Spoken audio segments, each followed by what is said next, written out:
morning, yellow lines passing through. And I don't know where I'm going, but I know what I'm telling you. Oh, wherever you may go,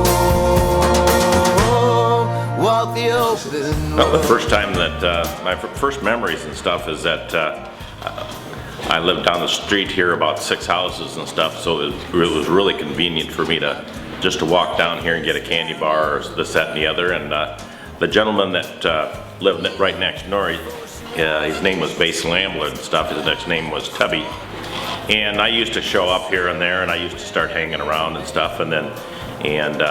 So he started giving me jobs to do, and then I started wiping windows, cleaning bugs off of windows, and this, that, and the other. And then the next thing I know, that I was watching the station just pumping gas and stuff on Sundays when I was 13 or 14 years old. Well, he went to, he was really big into guns and stuff, so Sundays he would go to gun shows and stuff, and he would leave me watching the station pumping gas and stuff like that. So I started pretty early, which was a really neat thing for me and stuff. You know, he was a real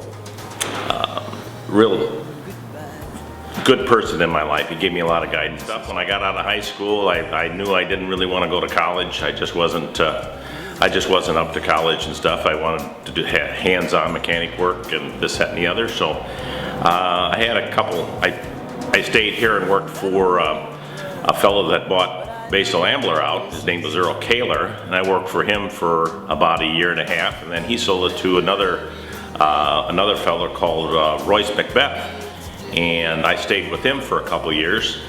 And then Royce went on to bigger and better things and stuff, and I bought the gas station off of him.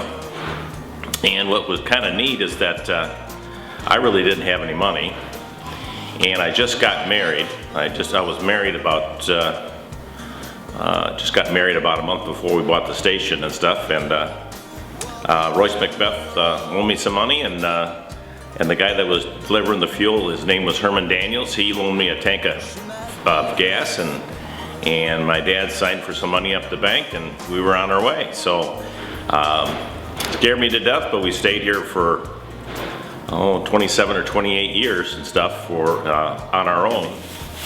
I think we, living on it, took it more for granted as a livelihood instead of his history and stuff.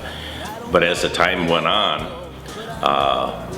it really started growing. More people were driving the old road and stuff, and a lot of historians were starting to follow the road and finding the spots and stuff that have been hidden and closed up and stuff like that. People from Europe always come by and stuff, and evidently they have done some filming and stuff, and they've taken some pictures and stuff, and some of them I've never seen before and stuff. And there was I seen this car going by, and I had the doors open, and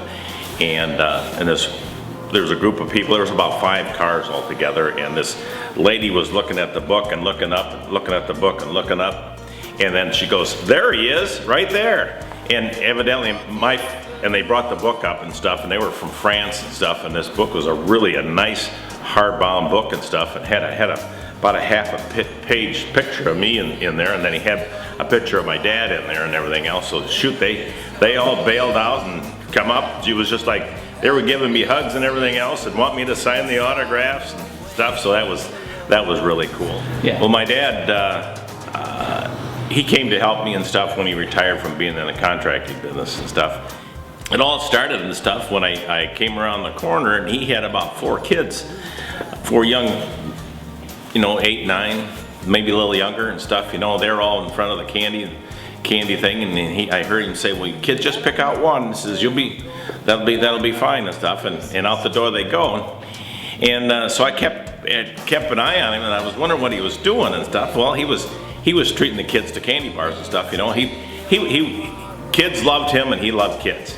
So, after a while and stuff, a couple, 3 weeks went by, and I said, "Dad," I says, "those candy bars are a nickel a piece and stuff, Back then they're $1 a piece now, but back then they were about a nickel a piece." And I said, "Well, you think we could cut that down and get something else and stuff?" And he said, "Well, what do you have in mind?" I said, "Well, why don't we get those Tootsie Pops and stuff?" And So I got him, you can buy the Tootsie Pops in like 100, in boxes up 100 or so.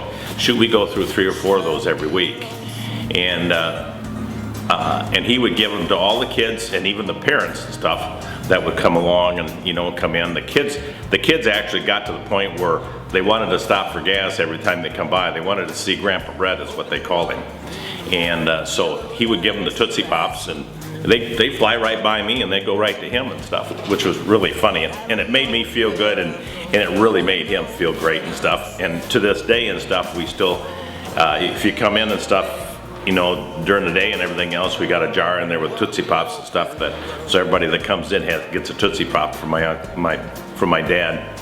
And his pictures out there and stuff, you know, and he helped me an awful lot. Same way with Basil Ambler and stuff. There were 2 mentors in my life and stuff that really got me going on the right track.